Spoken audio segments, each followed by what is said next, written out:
Ricardo Santalla, José Ramón Milito, es el director de la planta, presidente de...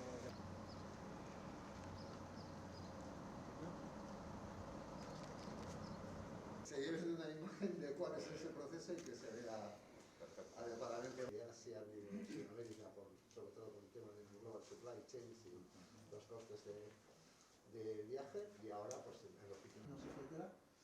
Y tradicionalmente desde aquí vamos a mercados pues muy naturales nuestros, ¿no? Pues, para el 10º aniversario de la bodega Campolejo nos solicitaron hacer algo verdaderamente especial. A pelear, si tengo que pelear con clientes o con proveedores, etcétera. No, hola, Loli, Nagode. Y esto es un poco lo que hacemos. Pues bueno, veo que esta mañana estamos trabajando pues con otros grupos,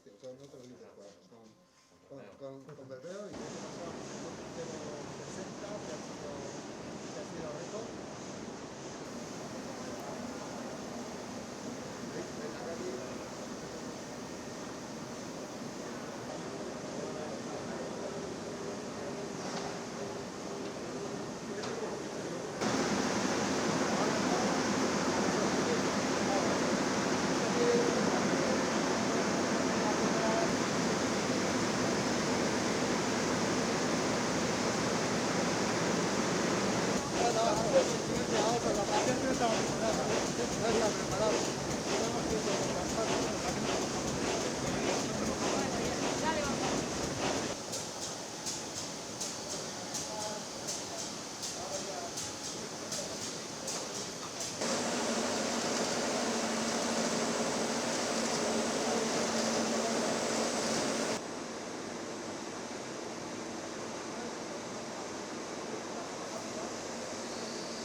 Faltan dos.